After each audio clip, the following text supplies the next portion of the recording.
আসসালামু আলাইকুম ওয়া রাহমাতুল্লাহি ওয়া বারাকাতুহু। ইন্নাল হামদালিল্লাহ ওয়াসসালাতু ওয়াসসালামু আলা রাসূলিল্লাহ ওয়া আলা আলিহি ওয়া সাহবিহি আজমাইন। আম্মা বা'দ।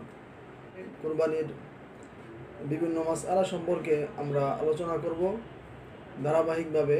কুরবানির আগ পর্যন্ত প্রতিদিন আমরা কমপক্ষে কুরবানি সম্পর্কে 10টি মাসআলা আমরা জেনে নেব, যাতে করে আমাদের কুরবানির দিন আমাদের পশু জবাই করতে এবং কুরবানির বিধিবিধান মেনে চলতে আমাদের জন্য সুবিধা হয়। আমরা প্রতিদিন 10টা করে কুরবানির মাসালা জানার চেষ্টা করব ইনশাআল্লাহ। এর মধ্যে 1 নম্বর কুরবানির মাসালা হলো যে সর্বোচ্চ কতজন ভাগে কুরবানি দেওয়া যাবে। উট, গরু, মহিষ এই 3টি পশুর ক্ষেত্রে সর্বোচ্চ 7 জন ভাগিদার কোরবানি করতে পারবেন। যদি কোনো ব্যক্তি 7 জন না হয় তাহলে 3 জনও করতে পারবে, যদি 6 জনও করতে পারবে এবং 4 জনও করতে পারবে। তবে জোর বেজোর হলে তাতে কোনো কোরবানির সমস্যা হবে না। জোর হোক বা বেজোর হোক, কোরবানির ক্ষেত্রে সর্বোচ্চ 7 জন ভাগিদার তারা কোরবানি করতে পারবেন। কোরবানির পশু ক্রয় করার পরে যদি কোনো ব্যক্তি চায় যে তাদের সাথে আমি অংশীদার হব বা ভাগিদার হব, এরকম কেউ ইচ্ছা পোষণ করলে তাকেও ভাগিদার বা অংশীদার করা যাবে, তাতে কোনো কোরবানির সমস্যা হবে না।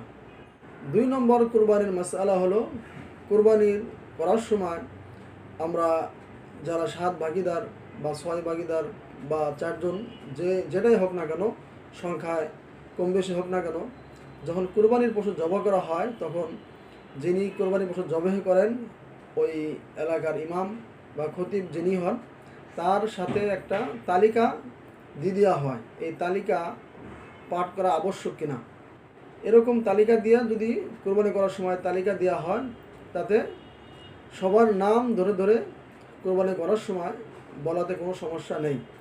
তবে তাদের নাম যে জবাই করার সময় পাঠ করতে হবে, পাঠ করা যে আবশ্যক, বিষয়টা এমন নয়। এটা মুস্তাহাব জিনিস। কোনো ব্যক্তি যদি সবার নাম ধরে ধরে সবার পক্ষ থেকে কোরবানি করা হচ্ছে এটা বলে, তাতে কোনো সমস্যা নেই, এটা বলা মুস্তাহাব।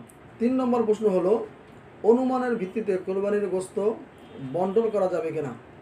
না, এটা কোনো শরীয়ত সম্মত না। কোরবানির গোশত সবার মাঝে সমভাবে সমান ভাগে ভাগ করতে হবে, এতে কম বেশি করা যাবে না। অনুমান করে কোরবানির গোশত বন্টন করা যাবে না। দাড়িপাল্লা এনে সবাইকে সমানভাবে ভাগ করে দিতে হবে। 4 নম্বর প্রশ্ন হলো কোরবানির গোশত আমরা কয় ভাগ করব। কোরবানির গোশত আমরা যে ভাগ করি, সাধারণত যিনি কোরবানি দিচ্ছেন তার জন্য 1 ভাগ, তার আত্মীয় স্বজনের জন্য 1 ভাগ এবং গরিব মিসকিন যারা অসহায় আছে তাদের জন্য 1 ভাগ।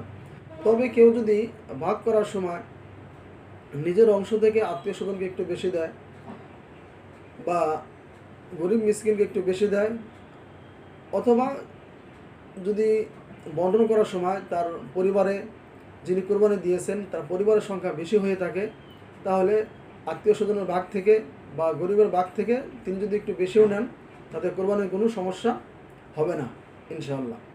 5 নম্বর প্রশ্ন হলো ঋণ করে কোরবানি দেওয়া যাবে কিনা। এর সহজ উত্তর হলো ঋণ করে কোরবানি দেওয়া যাবে, তবে এটা আবশ্যক নয়। তার যদি সামর্থ্য থাকে যে আমি এখন ঋণ হয়ে আছি, আমার 1 মাস পরেই এই ঋণের টাকা আমি বা পরিশোধ করতে পারবো, কিছুদিনের মধ্যেই ঋণের টাকা আমি পরিশোধ করে দিতে পারবো, আমার কোনো ঝামেলা হবে না, তাহলে সে ঋণ করেও কোরবানি দিতে পারবে। তবে এটা কোনো আবশ্যকীয় কাজ নয় যে তার অবশ্যই ঋণ করে হলেও কোরবানি দিতে হবে। 6 নম্বর প্রশ্ন হলো মৃত ব্যক্তির পক্ষ থেকে কোরবানি দেওয়া যাবে কিনা। মৃত ব্যক্তির পক্ষ থেকে কোরবানি দেওয়া যাবে, এতে কোনো সমস্যা নেই। তবে মৃত ব্যক্তি যদি তার সন্তানদেরকে ওসিয়ত করে যান যে আমি মারা গেলে আমার নামে তোমরা কোরবানি দিবা, এই কথা যদি তিনি বলে যান, তাহলে ওই কোরবানির গোশত পুরাটাই তিনি গরিব অসহায় মিসকিনদের মধ্যে বন্টন করে দিতে হবে, ভাগ করে দিতে হবে। এটা আত্মীয় স্বজনের জন্য বা নিজেদের জন্য রাখা যাবে না। 7 নম্বর প্রশ্ন হলো কোরবানির গরু বা পশু জবাই করার পরে সাথে সাথে ছোলা যাবে কিনা, তার প্রাণ, তার শরীর নিস্তেজ হওয়ার আগেই? এর সহজ উত্তর হলো যে কোরবানির পশু যে আমরা জবাই করি, জবাই করার সাথে সাথেই আমাদের হাত পায়ের রগ কাটা যাবে না। এটা পশুর প্রতি অমানবিক আচরণ করা হয়। আমরা এই পশুর প্রতি এই অমানবিক আচরণ আমরা করব না। যখন তার শরীরটা পুরো নিস্তেজ হয়ে যাবে, দুর্বল হয়ে যাবে, তখন তার পা কাটবো, তার হাত পায়ের গোড়ালি এগুলো আমরা কেটে দেবো এবং তার শরীর থেকে চামড়া চলাবো। কিন্তু সহজেই তার যখন জবাই করা হয়, তার প্রাণ যায় না, তখনই সাথে সাথে তার হাত পা ছোলা যাবে না, হাত পায়ের রগ কাটা যাবে না। এটা করলে পশুর প্রতি অমানবিক আচরণ করা হয়। 8 নম্বর প্রশ্ন হলো যে কোরবানির পশু বানানোর বিনিময়ে তাকে কোরবানির গোশত দেওয়া যাবে কিনা? না, কোরবানির গোশত বানানোর বিনিময়ে তাকে কোনো গোশত দেওয়া যাবে না। তবে তাকে বানানোর বিনিময়ে বানানোর জন্য তাকে টাকা পয়সা দিতে হবে, তাকে পারিশ্রমিক হিসেবে টাকা দিতে হবে। কোরবানির গোশত দেওয়া যাবে না। 9 নম্বর প্রশ্ন হলো কোরবানির গোশত কোনো অমুসলিমকে দেওয়া যাবে কিনা?